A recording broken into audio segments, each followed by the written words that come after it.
cold out here, man. What up, y'all? Terry Warfield. I hope you're having a good day so far. If this is your first time here, hey! And if you're part of the fam, you're part of the squad, and you came back, welcome back. Hey, guess who I got with me today? Say what's up. Hold on, let me get closer to him. Say hi. Say hi to my man. What's up, guys? Sagi here from Tech Gear Talk. We're out here. It's freezing. We don't care. We're just out here doing work. Hey, somebody got to do it. If we don't do it, who gonna do it? But anyways, real quick before we move forward, I gotta say thank you to all of y'all because we just hit 15K on the channel. Thank you so much, y'all. I appreciate each and every one of y'all. Let's keep this going. So in the last video, we talked about why I prefer in some situations to use the Sony A7 III over the A7S III. And some of y'all in the comments on that video, which is up there if you want to check it out, y'all was just going, wow, Terry, you should be using clear image zoom. You should be doing this. Man, shut up. So in this video, we are going to talk about the different ways you can quote unquote hack the A7S III using APS-C lenses. So y'all ready? I'm ready. Let's do it.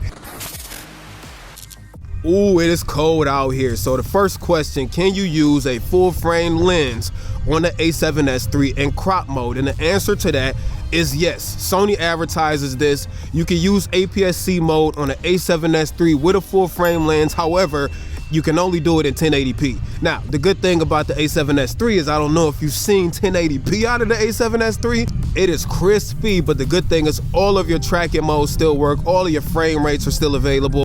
All of your codecs are also still available, but it's only 1080p. Now, if you're cool with 1080p, then cool, but that's how it is. Now, in photo mode, it'll still work with full frame glass and crop mode. However, you're only gonna get like 5 megapixel images. Now, here's the thing. A lot of y'all talked about in the last video, clear image zoom. I saw that probably 35 times in the comments. So let me just go ahead and address clear image zoom real quick.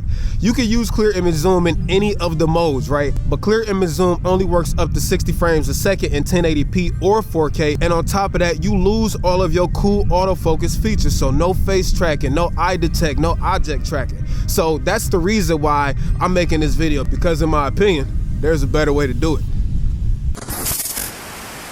Hey y'all, you know what I just noticed? Sagi is using the A7S III with, I'm gonna just let him tell you what he's using. Hold up. All right, so we've got the A7S III here with the A7siii, I think it's pronounced A7siii, anamorphic 35mm. It's designed for APS-C. I'm using it right here, using one of the hacks this man is talking about. It works perfect. Okay, so what happens if you put a APS-C lens on the A7S III? Things change just a little bit, right? So it depends on how you have the camera set. If you put an APS-C lens, such as like the A7siii 35mm that Sagi is over there using, or the legendary Sigma 16mm lens that I'm using right now, if the camera is set to 1080p, it will automatically enter crop mode for you. There's nothing else that you have to do. Works perfect. And again, all of your features still work. Sorry, my hand is shaking. It is cold. All of your features still work. So your face tracking, eye tracking, object tracking, all of that it still works. So as long as you cool with 1080p, then there's nothing extra you need to do. The camera does everything else for you and it works perfect. Plus you can still use clear image zoom up to 1080p 60. Again, you will lose your face tracking, your object tracking, etc. if you use clear image zoom. But what if you put a crop sensor lens on the camera and it's set to 4K? Oh, that's when things change a little bit.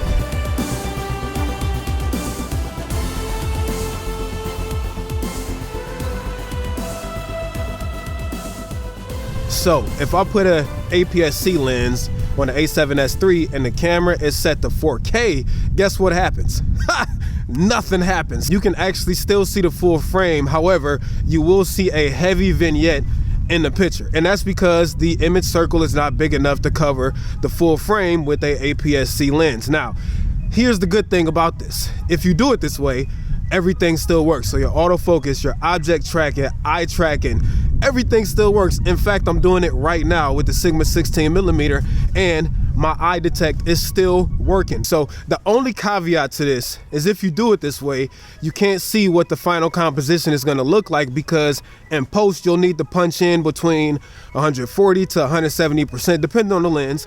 All lenses are made different. Some of them have bigger image circles than the other ones, but it's usually between 140 to 170%. Now, this only takes about 20 seconds to do in post. So in my opinion, I think that this quote unquote hack it's a lot better because you can still film in 4K, you can still use your APS-C lenses, you still get autofocus, object tracking, and all of that that comes with it, and the only thing you got to do is punch in 150% in post. So I prefer to do it this way versus the way that all of y'all keep recommending. Terry, just use clear image zoom. Clear image zoom still works. However, again, it's got caveats. It only works up to 4K 60.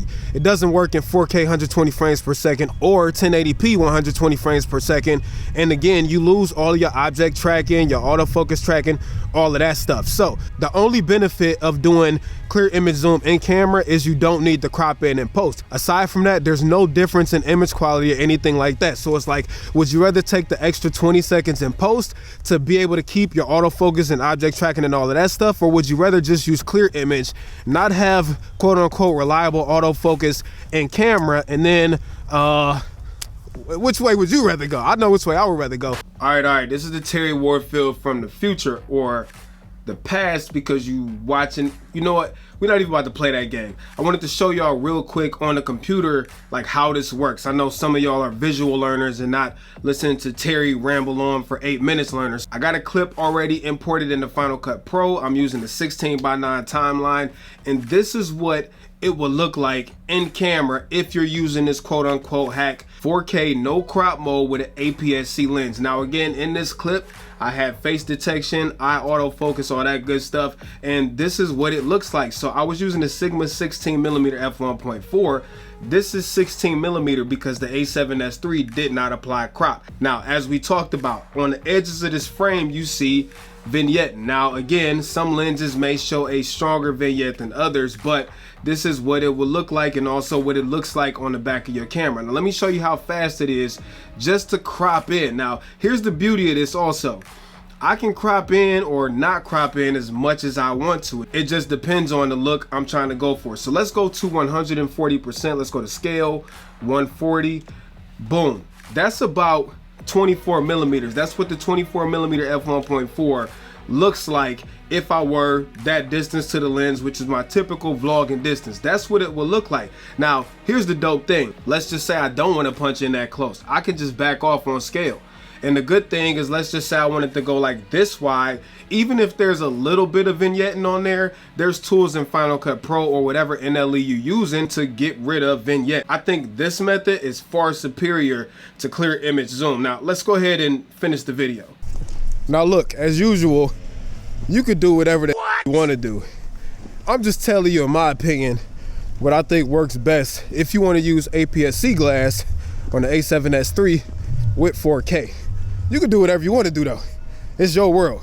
I just live in it. All right, y'all, it is cold as outside, so it's time to wrap this video up. I know I talk a lot of crap, but I hope you found some use out of this video. I hope some of the tips and tricks were helpful, and let me know what y'all thought in the comments, man. So hope y'all enjoyed the video. Till next time, I'm out of here. Peace and chicken grease, Terry Warfield. Peace.